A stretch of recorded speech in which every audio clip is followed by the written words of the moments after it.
The latest of the arrivals. He's starting for this second Liverpool team this evening, as are Jeremy Frimpong, Florian Wirtz and Milos Kerkez, who'll come up against his former club Bournemouth on the opening day of the Premier League season in 11 days' time. Wirtz, the club's record signing, who got that goal against Yokohama in Japan last week, and Jeremy Frimpong starts as well. Gary Gillespie and Neil Mellor are alongside me. A triple substitution because everyone needs the minutes in their legs pre-season, including us. As I said, we are midway through this doubleheader. If you are watching us on All Red Video, on LFC TV, on YouTube memberships, you will be able to see that second game that starts at 8 o'clock. If you're watching on social media or on the free YouTube channel, that stream will end due to rights issues just before kickoff. So details of how to watch are on video.liverpoolfc.com. You'll Never Walk Alone has finished. It's a very interesting pre-match build-up here with the live music at Anfield. Let's just pick our way then, gents, through the pre-season programme as we get towards the last set of 90 minutes before a competitive game of sorts against Crystal Palace.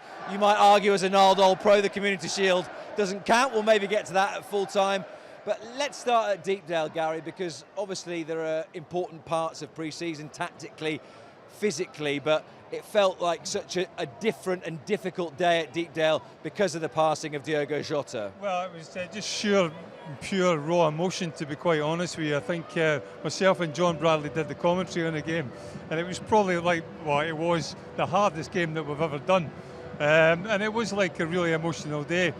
But I thought everybody, and all credit to Preston, I thought they dealt with it really, really well. And you know, as I say, it was a good workout in the end, but it was all about like that emotion. I think showing the respect that the club certainly showed for the two lads. And as I say, it's a day that we'll never really forget.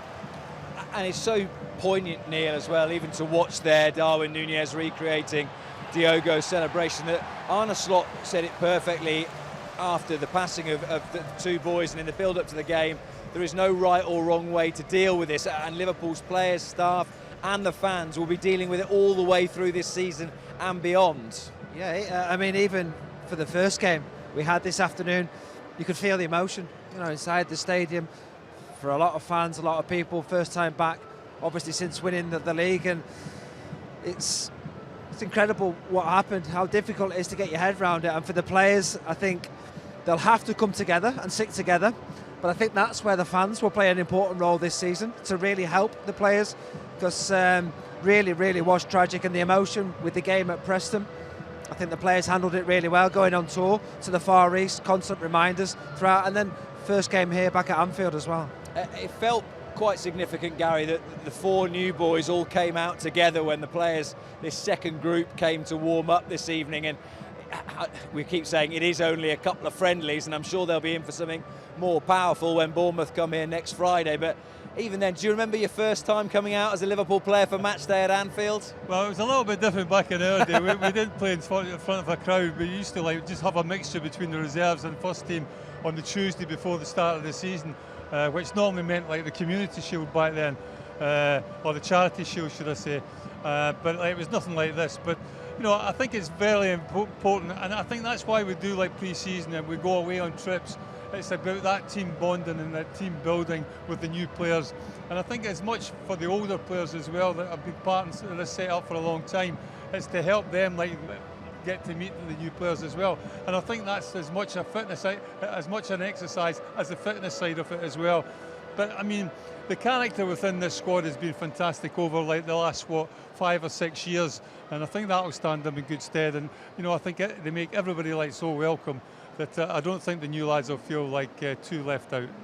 I think pre-season sometimes can be a little bit disruptive with the amount of football the lads play. So you think about the international games, the major tournaments, the World Cups, the Euros. There was no major European tournament this year for international football.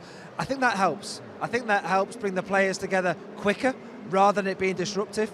Gary mentioned about the new signings, and to get them in early will help them develop an understanding, that camaraderie that's so important, but also to see how big Liverpool Football Club is. So when they went on that Far East tour to Hong Kong and Japan, for many of the new signings, that's an idea of just how big this football club is. A few have played at Anfield already, they know about the atmosphere and the fans, but to be on the pre-season tour is completely different and a new experience for them all. There was just a bit of a cheer from the Kop because Florian Wirtz has scored in the warm-up. He scored against Yokohama last week as well. First thoughts? I like him. To be honest with you, I'm one of these guys that don't like pay enough a lot of attention to like the hype and like the news about like new players coming in. I like to make up my own mind. And what I've seen so far, I think he's an intelligent player. I think he's ideal for Liverpool. He'll pick up these little pockets of space just between like our midfield and like the opposition's back four, which I think will be really, really important with the way that we're going to play. A lot of teams come here and like have that low bank, and it's very difficult at times to break that down. I think he'll be ideal in situations like that.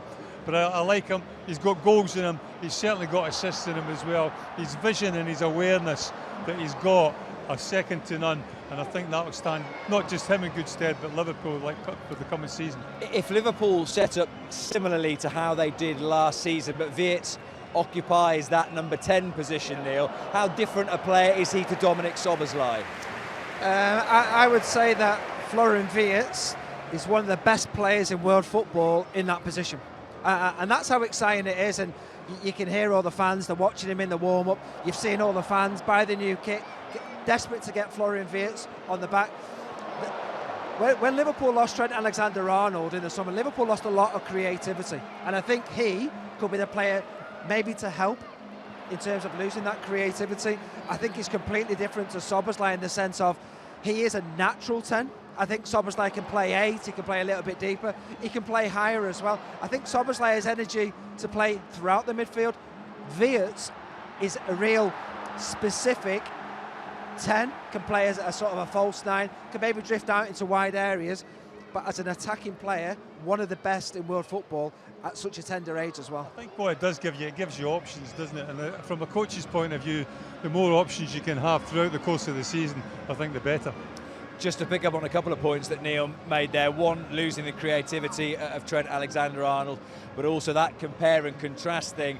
Jeremy Frimpong, very different player to Trent Alexander-Arnold, but certainly watching with Neil that Yokohama game, it was like the flying squad was out in the second half because he was bombing down that right-hand side. The one thing that he is obviously blessed with is fantastic pace. It'll be interesting to see like position that he actually plays. I think what we do like is obviously with our fullbacks, we like to see them in advanced positions. He's certainly not a creative kind of fullback like we saw maybe like Trent has, but from an attacking point of view, getting round the back of oppositions, which again will stand Liverpool in good stead from like with low block teams that come here and defend. I think that'll help.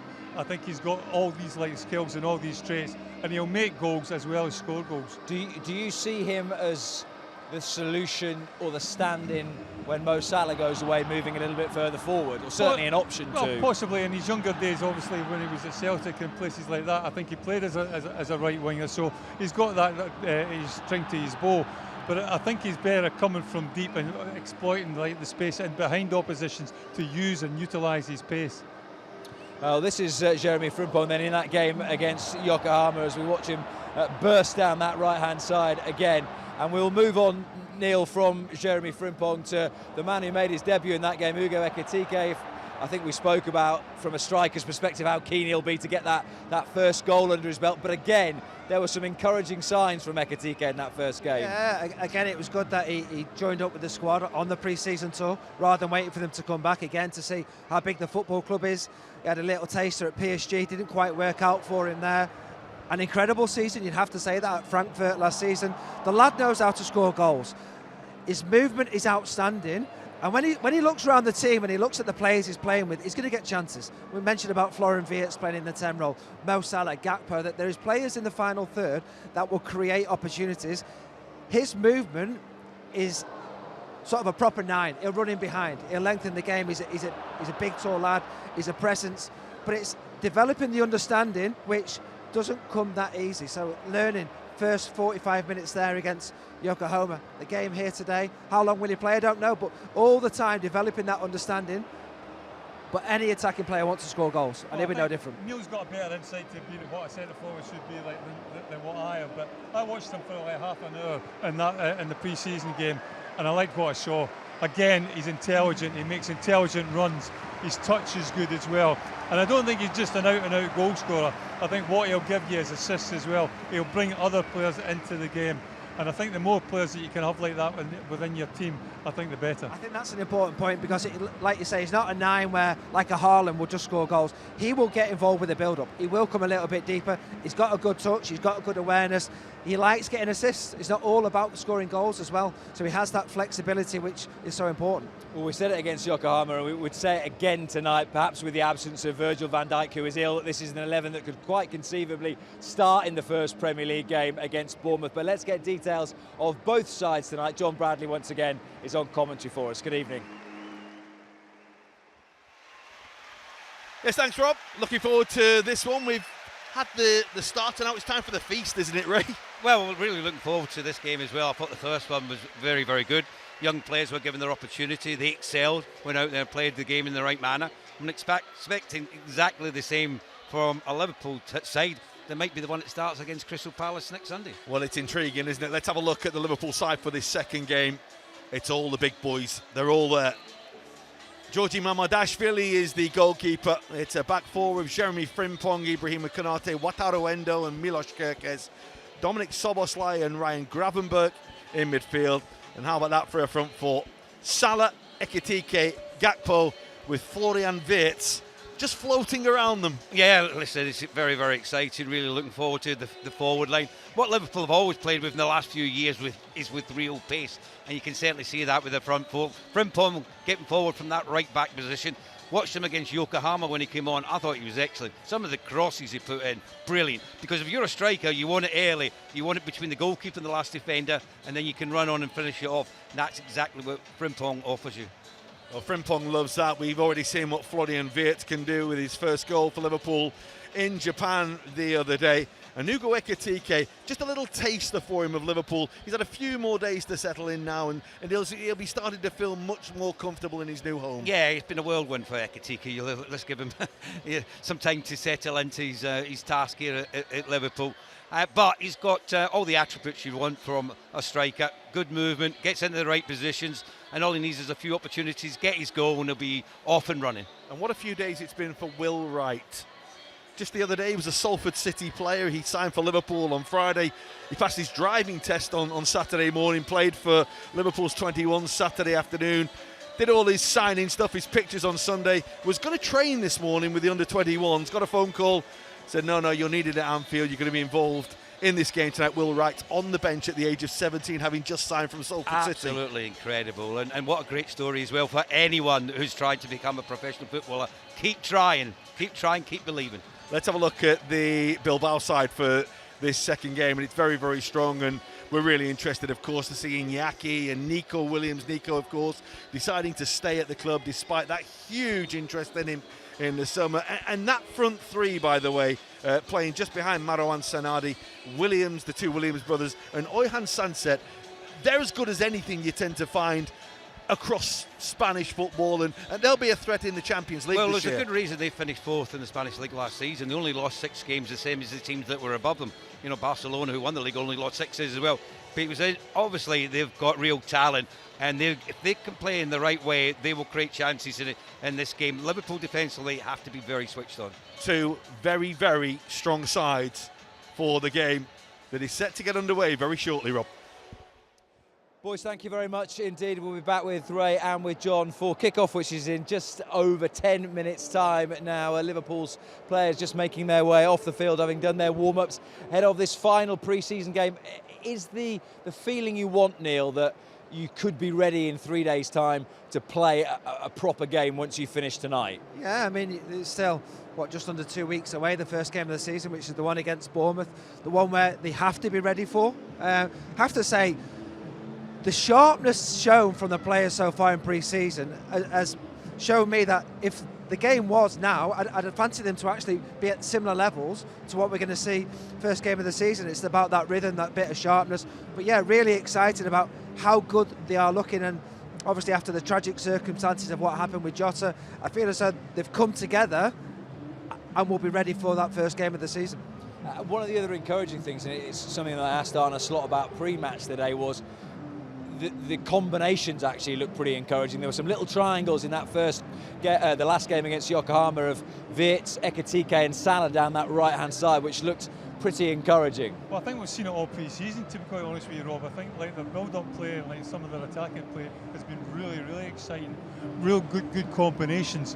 What I want to see is a little bit more solidity, like defensively, than like what we've said the former defender. Yeah, well, no, you're yeah, right, and Arne Slot has said that too, hasn't he? But On the counter I just attack. think like on transition and counter attacks, I think we've been left ourselves a little bit exposed, and it's interesting to see that full-back position where Conor Bradley was playing it. He was playing a very narrow kind of like right full-back position, especially when we had possession.